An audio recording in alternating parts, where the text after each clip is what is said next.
বাবা মনে বলছিল না, ও বলছিল বাবা গেছে আমার দুইজন দুই রকম কথা বলছে, দুইজন দুই রকম বলছে। উনি বলছেন না, উনি গেছে ওষুধ কিনে আনার জন্য, আমার জন্য ওষুধ কিনে আনতে গেছে, আর এর মধ্যে হয়তো বা তেলটা আবার আনছে, যার কারণে উনি বললো যে আমি নাই এখানে। মানে স্যার আমাদের থেকে এই ছোট্ট একটা বিষয় নিয়ে আমাদের ফলস হওয়ার মতো কোনো কিছুই নেই।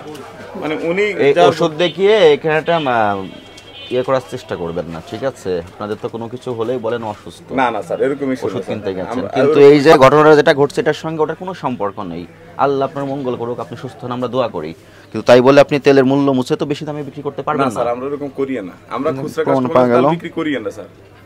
খুচরা কাস্টমার কাছে আমরা তেল বিক্রি করি না। আমাদের কাছে এই পাশের দোকানদারকে জিজ্ঞেস করেন, আমরা গত 15 দিন ধরে তেল বিক্রি করি না স্যার। তাহলে এটা কে করলো স্যার? এটা আমি তো বললাম আমি জানি এটা কি হইছে বলতো, একদম সত্যি করে বাবা আনছে তেল বাবা, আমি উঠাই না। হ্যাঁ আমি উঠাই। আমাদের দোকানে এইটা নিয়ে অন্তত এই ছোট জিনিস নিয়ে কখনো এরকম করবে। কয় টাকা বিক্রি করবে স্যার? 20 টাকায় না লাভ বেশি করবে, 50 টাকায় করবে, অন্তত আমরা এই দোকানে এইরকম করার বুঝতে। কিন্তু যে অভ্যাসটা শুরু করতেছেন আপনারা, এটা তো আপনাকে দেখে আপনার প্রতিবেশী একজন ব্যবসায়ী সেও তো অনুসরণ করবে। স্যার আমরা এরকম করি না স্যার। এটার সাথে 1 কেজি বলেছেন নিতে হবে। এটা বলেছেন আপনি? এটা কেন বলেছেন? স্যার আমাদেরকে কোম্পানি দিয়েছে তো। কোম্পানির বিরুদ্ধে আপনি কমপ্লেন করেছেন? জি না স্যার। তাহলে কেন কোম্পানির নিয়মটা আপনি মার্কেটে বাস্তবায়ন করে দিচ্ছেন? কোম্পানি আমাদেরকে দেয় না তেল, যদি চাল না কিনে তো তেল দেয়। কোম্পানি যে দেয় না আপনাকে, আপনি তো সেটা লিখিতভাবে জানান নাই কাউকে। জি না। সংশ্লিষ্ট যতগুলো দপ্তর আছে আপনি কাউকে বলেছেন?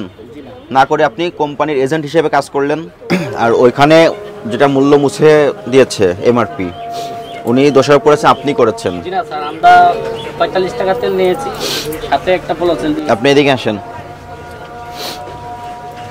উনি করে নাই, উনি বললো, কিন্তু ওই পণ্যটা আপনার এখানে পাওয়া গেছে। স্যার ওটা আমরা যেভাবে নিছি সেইভাবে আমরা উঠাই না। আপনার এই কথা বিশ্বাসযোগ্য না।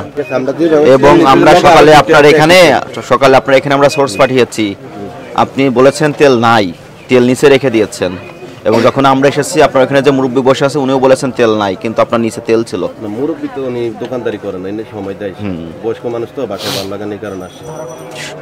তেলের বোতলের সর্বোচ্চ খুচরা বিক্রয় মূল্য মুছে দেওয়া এবং তেল থাকার পরও বাজার কৃত্রিম সংকট তৈরি করা।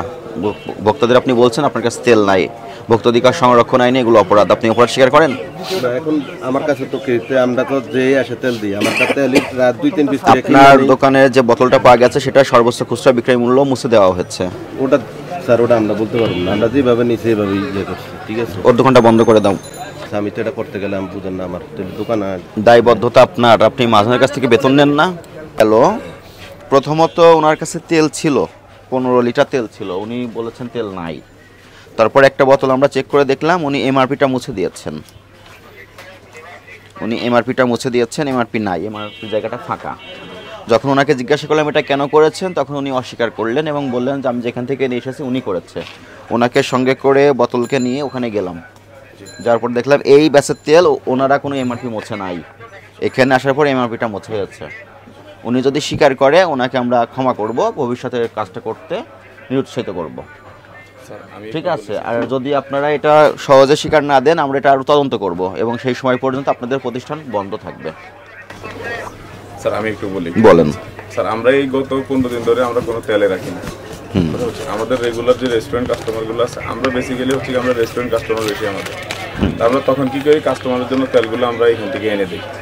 আমাদের দোকান অন্য একটা তেল নেই, এখান থেকে যে দোকানগুলো তেল বিক্রি করে ওদের থেকে এনে দিই, মানে এখান থেকে এনে আমরা দিয়ে দিই। আমাদের দোকানে গত 15 দিন ধরে আমরা কোনো স্টক তেলে রাখি না, তেলের ক্রাইসিসের জন্য। ইভেন গতকালকে আমি হচ্ছে গিয়ে আপনার হচ্ছে সিটি কোম্পানির মানে তীর গ্রুপে হচ্ছে গিয়ে তেলের অর্ডার করছিলাম, ময়দা সহ তেলের অর্ডার করছি। ওরা আমাদেরকে তেল দেয় নাই, তেলের জন্য বলছে যে তেলের সাথে পোলাও চাল নেওয়া লাগবে। কে বলেছে? সিটি কোম্পানি আছে, উনি এখানে নিয়ে আসতে পারবেন একটু? ডিলার আছে এখানে, ওনার নাম্বার আছে, ফোন দেব ওনারে, ফোন দেন, ঠিক আছে? যার কারণে আমি তেল রাখি না, কালকে তেল রাখি না। এখন আমাদের কোনো কাস্টমার আইসা মানে আমাদের রেস্টুরেন্ট কাস্টমারগুলো আমাদের প্রত্যেক দিনে হোয়াটসঅ্যাপে আমাদেরকে লিস্ট পাঠায়। আমরা ওই কাস্টমারগুলো আপনারা যে রেস্টুরেন্টে বিক্রয় করেন এই জন্য এমনি কনজিউমার আসলে বলতেছেন নাই, আমরা বিক্রি করতেছি না। কারণ হচ্ছে গিয়ে একে তো হচ্ছে প্রাইস নিয়ে সমস্যা, তারপর হচ্ছে সাথে শর্ত থাকে। ওদের কাছে কত করে বিক্রি করেন রেস্টুরেন্টে? 50 টাকা করে বিক্রি করি।